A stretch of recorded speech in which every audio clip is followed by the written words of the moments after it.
Hello and welcome back to another video. Today's Wednesday, so this is Waffle on a Wednesday, where I answer your questions to the best of my ability. Now I'd like to start this weekend's Waffle by talking about the Mercedes Sprinter airbag recall. If you own a Mercedes Sprinter, or any other Mercedes for that matter, and you received one of these letters saying that you have to take your Mercedes into your local dealer to get the airbag changed, then you must do it. Do not ignore this letter.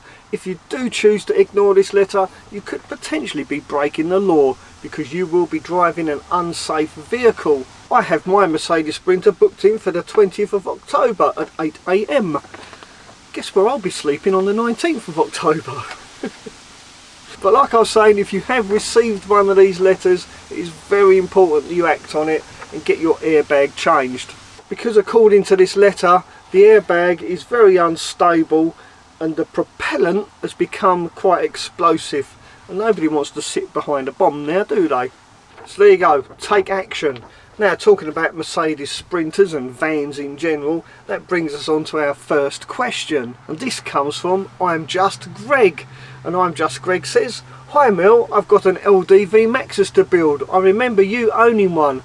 Would you rate them good, I hope? Laugh out loud. Great videos, keep up the good work." Well Greg, I would say absolutely. I loved my LDV Maxus. It was a fantastic van, and I really do think it was a travesty that the LDV folded and was sold off to the Chinese. I really do think that the British government let LDV down. Rather than concentrating on it and attracting foreign investors, they should have invested in our own companies rather than trying to desperately attract other foreign manufacturers into the country.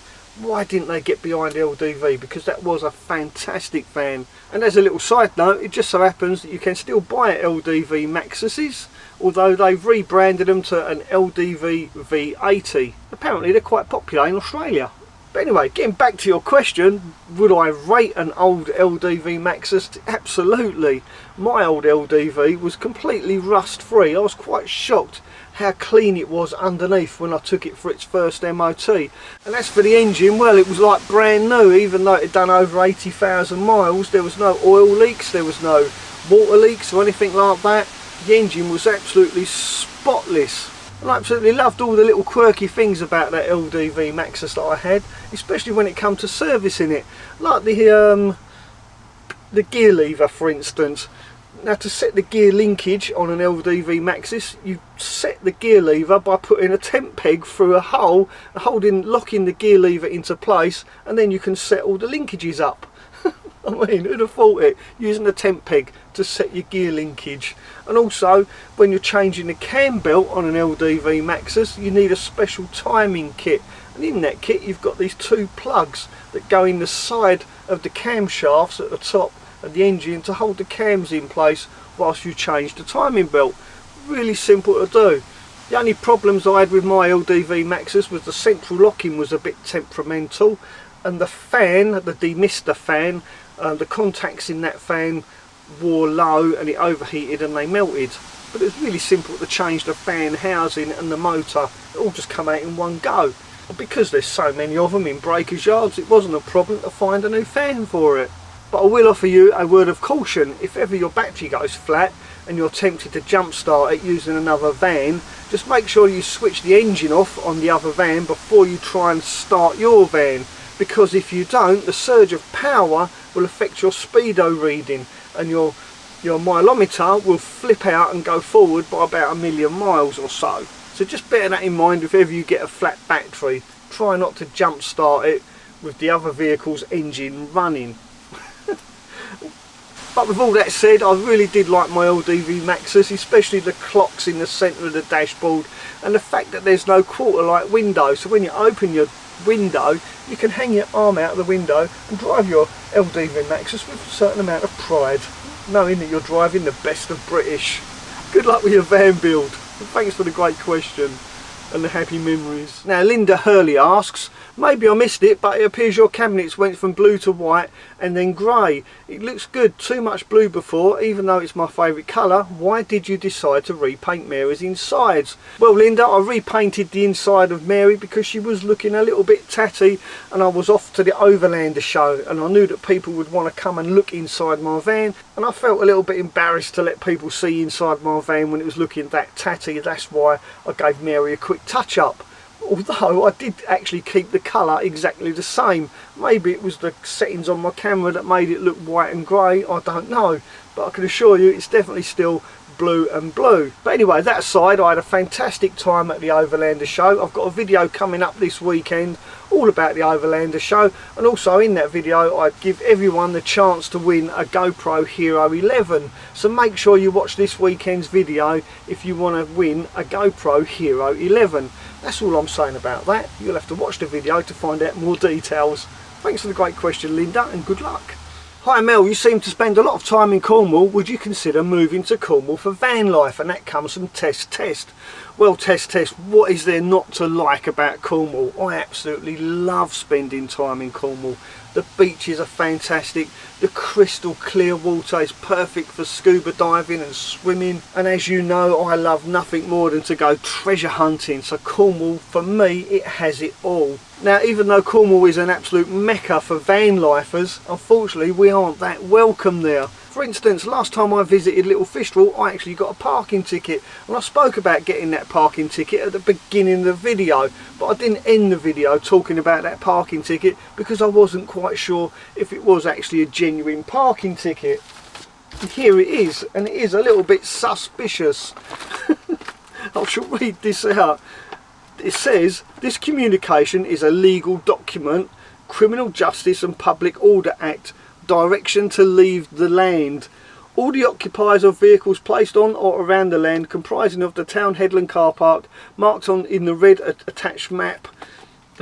You are hereby ordered to vacate the land, to remove from the land all vehicles and property in your possession.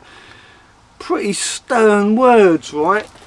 Well, it wasn't until I looked back on my dash cam I realised it was actually two ladies that put this on my windscreen, and they were laughing and joking as they did it. Should I show the footage from the dash cam?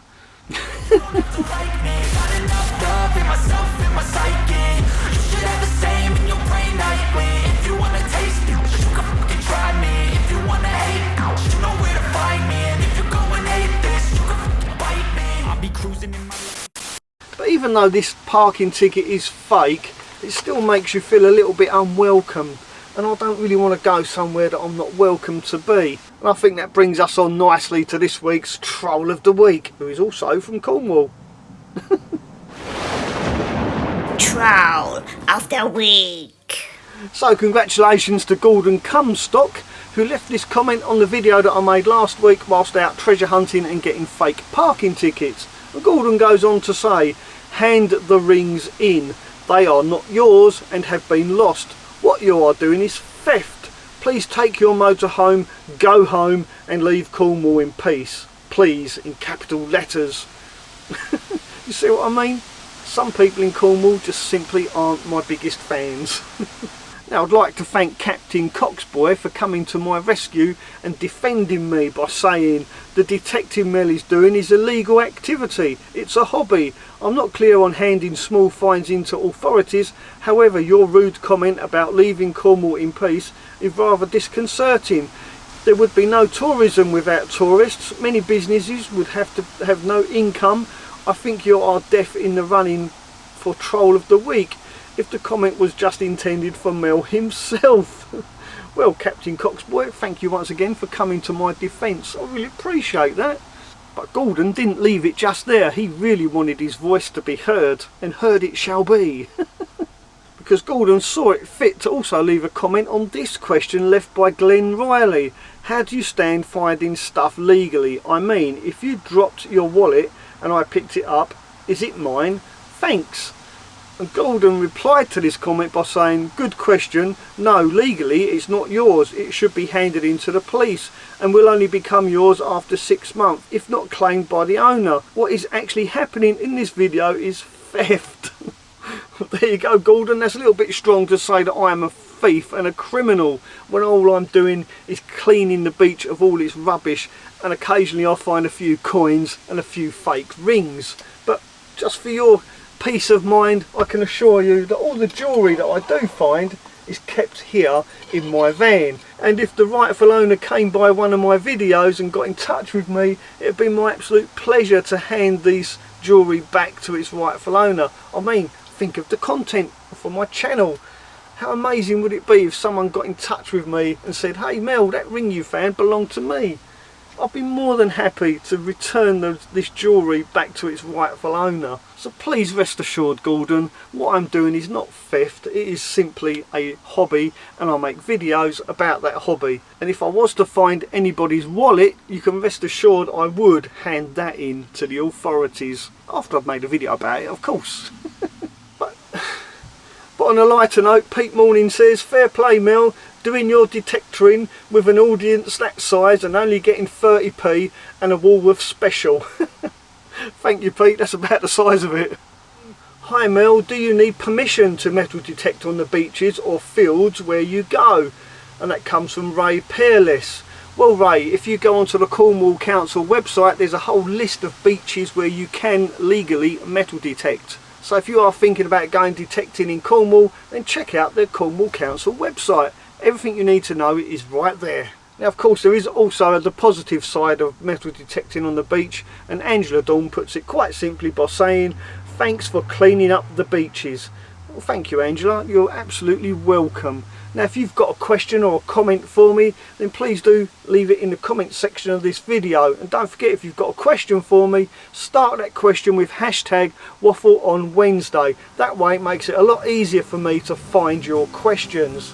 And once again, if you're interested in winning a GoPro Hero 11, make sure you watch this Sunday's video. It will be live at 6 o'clock. I'll see you then. Thanks for watching. Ta-ra for now.